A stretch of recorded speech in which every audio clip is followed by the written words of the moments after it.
ሰላም ወደ አድማጮቻችን ይህ የስፖርት ነው። ወደ አድማጮቻችን እንግዲህ የሀገራት ጨዋታ ወቅት ነው። ያንን ተከትሎ የእንግሊዝ ፕሪሚየር ሊግ አይኖርም። ቀጣይ አርሰናል ያሉበት ጨዋታዎች ጠንካራ እንደሚሆኑ ይታወቃል። በተለይ የአውሮፓ ቻምፒዮንስ ሊግ የሚመለስበት ወቅት ነው የሚሆነው። ስለዚህ ጠንካራ ጨዋታዎች ይጠበቃሉ። አርሰናል እንግዲህ ከሀገራት ጨዋታ መልስ ፉልሃምን ነው የሚያስተናግደው። ከሜዳ ውጭ ወደ ክራቨን ኮቴጅ ያቀናል። አምና ብዙ ጨዋታዎች ውስጥ አንዱ አስቸጋሪ ከነበሩ ጨዋታዎች ውስጥ ይህ ነበር። ከሜዳ ውጭ የምታስታውሱ ከሆነ የቡካዮ ሳካ ጎል የተሻረበትና አርሰናል 1-1 የወጣበት ጨዋታ ነበር። ከዛ ደግሞ የአውሮፓ ቻምፒዮንስ ሊግ አትሌቲኮ ማድሪድን እንግዲህ ዲያጎ ሲሞኔ ወደ ኤምሬትስ የሚመጡ ይሆናል። በሜዳ የሚያስተናግድ ይሆናል። ክሪስታል ፓላስ ወደ ሜዳው ወደ አርሰናል የሚመጣ ይሆናል። እነዚህ ተጠባቂ ጨዋታዎች ይሆናሉ። ከዛ በመቀጠል ብራይተንን ነው አርሰናሎች ካራባኦ ካፕ ጨዋታ የሚያስተናግዱት። የብራይተን ጨዋታ ራሱ ፈታኝ የሚሆን ነው። ስለዚህ አርሰናል በተከታታይ 3 በሜዳ ጨዋታዎችን ያደርጋል።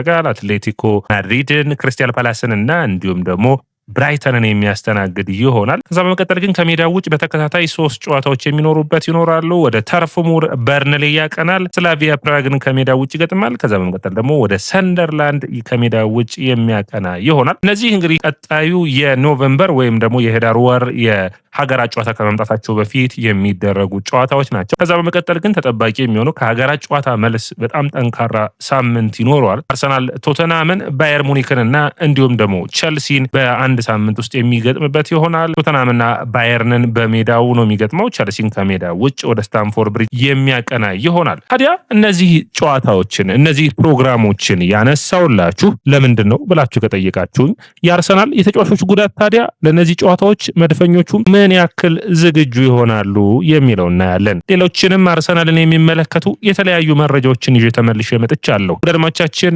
የስፖርትን ላይክ፣ ሼር፣ ኮሜንት፣ ሰብስክራይብ ማድረጋችሁን አትርሱ። የእናንተ ላይክ፣ ሼር፣ ኮሜንት፣ ሰብስክራይብ ብዙዎቹ ጋር እንድንደርስ ያግዘናል። እንግዲህ የመጀመሪያው መረጃችን የሚሆነው የዲክላን ራይስን የሚመለከት ነው። የእንግሊዝ ብሔራዊ ቡድንን ተቀላቅሏል።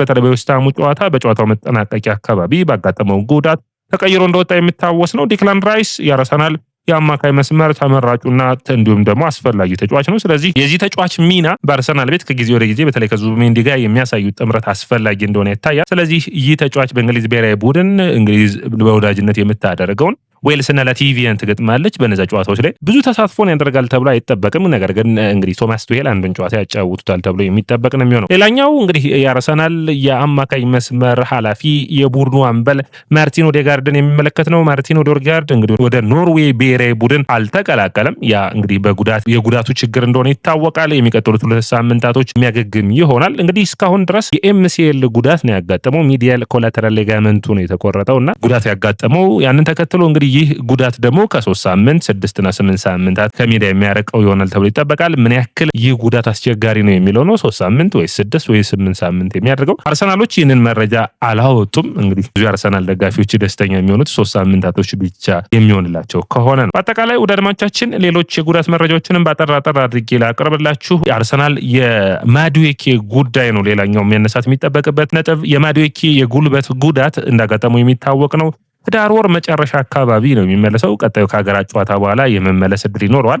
ብዙዎቹ የቶተናሙ ጨዋታ ላይ የመመለስ እድል ይኖራቸዋል። ሃቨርትዝ እና ማዱዌኬ በተለይ ሃቨርትዝ ግን ከዛም ቀድሞ የመመለስ እድል እንደሚኖረው የሚጠበቅ ነው የሚሆነው። እንግዲህ ማዱዌኬ ለአርሰናል ከስብስብ ውስጥ የሚቀላቀል ከሆነ ከሳካን ረፍት የሚሰጥ ይሆናል። ለአርሰናል የተለየ ዳይሜንሽንን ማምጣት የሚችል ጎሎችንና እንዲሁም አሲስቶችን የማረጋቀም ያለው ለአርሰናል ዊድዙን ለማስፋት ተመራጭ ተጫዋች ይሆናል። ስለዚህ የዚህ ተጫዋች ከጉዳት ማገገም የሚጠበቅ ነው የሚሆነው። ሌላኛው ግን ፒየሮ ሂንካፔን ይመለከታል። ይህ ተጫዋች እንግዲህ ከባየር ሊቨርኩሰን ከፈረመ ጊዜ አንስቶ ለአርሰናል ብዙ ጨዋታዎችን ማድረግ አልቻለም። የጉዳት እየተቸገረ ይገኛል። በተለይ አምና በውድድር ዓመቱ መጨረሻ አካባቢ ጉዳት አጋጥሞት ነበር። በዚህ የውድድር ዓመት መጀመሪያ አካባቢ ጉዳቱ አስቸግሮት እንደነበርና ሙሉ የቅድመ ውድድር ጨዋታዎች እንዳላደረገ ይታወቃል። እንግዲህ አርሰናል ከመጣ በኋላ ጉዳቱ እንደገና ገርሽቶበት ተቸግሯል። ነገር ግን ከሀገራት ጨዋታ በኋላ ፒየሮ ሂንካፔ ወደ ቡድኑ እንደሚመለስ ማይክል አርቴታ ተናግሯል። ወደ አድማጮቻችን ሌላኛው ጥሩ ዜና የሚሆነው የካይ ሃቨርትዝ ነው። ካይ ሃቨርትዝ ቀዶ ጥገና እንደተደረገለት የሚታወስ ነው።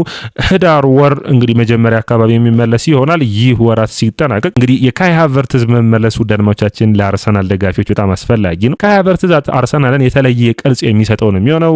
አንደኛ ዮኮሬስ እና ካይ ሃቨርትዝ በአጥቂ መስመር ላይ በጥምረት የመሰለፍ እድል ሊኖራቸው ይችላል። ከዛ ውጭ ደግሞ ለአርሰናል የተለየ ሚናን መወጣት የሚችል ተጫዋች ስለሆነ የካይ ሃቨርትዝ መመለስ በትልልቆቹ የአውሮፓ ቻምፒዮንስ ሊግ ጨዋታዎች እንዲሁም ደግሞ በእንግሊዝ ፕሪሚየር ሊግ ጨዋታዎችም አስፈላጊ ነው። ሃቨርትዝ በቅርቡ የመመለስ እድል እንዳለው መረጃዎቹ ያሳያሉ። ገብርኤል ኢየሱስን በሚመለከት የኤሲኤል ጉዳቱ አሁን በሳር ላይ ስልጠናን እንደጀመረና አርሰናል በቀጣይ አንድ ወራት ውስጥ እንግዲህ ለውጦችን እንደሚያይ ነገር ግን ከአውሮፓ ቻምፒዮንስ ሊግ ስብስብ ውጭ እንደሆነ ይታወቃል። ስለዚህ ከዲሴምበር በኋላ የመመለስ እድል ይኖረዋል። መረጃዎችን የሚያሳዩት በታህሳስ ወር ይህንን ቀጣዮቹን ኦልሞስት የኖቬምበር መጨረሻ ድረስ ወይም የዳር ወር መጨረሻ ድረስ ተጫዋች በጉዳት የማይመለስ ይሆናል። አርሰናል ባለፉት 3 ዓመታቶች በያዙት ነጥብ ስታዩ አርሰናል 264 ነጥቦችን ሰብስቦ፣ ማንቸስተር ሲቲ 263 ነጥቦችን ሰብስቦ፣ ሊቨርፑል 249 ነጥቦችን ሰብስበው ማንቸስተር ሲቲ 2 ዋንጫን እንዲሁም ደግሞ ሊቨርፑል 249 ነጥቦችን ሰብስበው አንድ ዋንጫ ብቻ ሲያሳካ አርሰናል ምንም ዋንጫ አላሳካም። ያለፉት 3 ዓመት ሁለተኛ የመውጣት ባህሪያቸውን ለመቀየር በዘንድሮ ውድድር ዓመት በሚገባ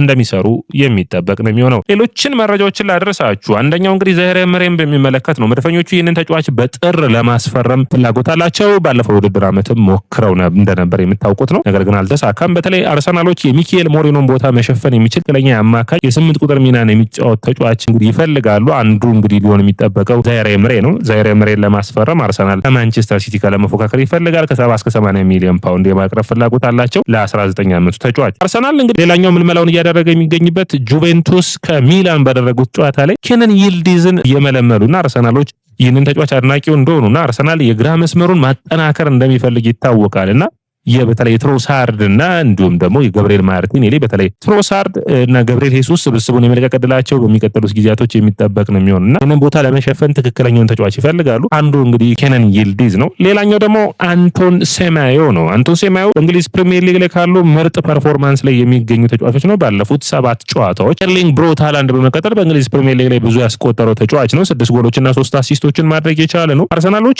በክረምቱ ወይም በጥር ዝውውር መስኮት ገብርኤል ሄሱስ እንዲሁም ትሮሳርድ የሚፈልጋቸውን ክለቦች የሚለቁለት ከሆነ አንቶን ሴማዮን የማምጣት ፍላጎት አላቸው። አንቶን ሴማዮ የአርሰናል ደጋፊ መሆኑ መረሳት የለበትም። ነገር ግን ከዚህ በፊት ራሱ እንደተናገረው ስራዬንና እንዲሁም ደግሞ ድጋፌን ለይቼ የማይነኝ በማለት እግር ኳስ ተጫዋችነት ስራው እንደሆነ በግልጽ መናገሩ የሚታወቅ ነው። በአጠቃላይ እንግዲህ አርሰናሎች ከሊቨርፑል እንዲሁም ደግሞ ከማንቸስተር ሲቲ ጠንካራ ፉክክር ይጠብቃቸዋል። ይህንን ተጫዋች በሚመለከት 75 ሚሊዮን ፓውንድ በርንማውዝ ከዚህ ተጫዋች ይፈልጋሉ። ይህንን ሁሉ ማሟላት የሚችል ከሆነ ነው ተጫዋቹ የሚለቀው። መረጃዎችን ስናይ የስዊድን አሰልጣኝ ጆን ዳን ታምሰን አስተያየታቸውን ሰጥተዋል። ስለ ቪክቶር ዮኬሬስ ነው። የቪክቶር ዮኬሬስን አሉ በጣም ጥሩ አስተያየት ሆኖ ነው ያገኘሁት። የእሱም ብቃት ለቡድኑ የሚሰጠውን ጥቅም መረዳት የማይችል ካለ እግር ኳስን መረዳት የማይችል ሰው ነው በማለት አስተያየታቸውን ሰጥተዋል። ምን ያክል አርሰናልን እየጠቀመ እንዳለ በጨዋታ ሂደቶች ውስጥ እያሳየ እንዳለ የስዊድኑ አሰልጣኝ ሀሳባቸውን እየገለጹ ይገኛሉ። ሊያንድሮ ትሮሳርድ ስለ ውድድር ዓመቱ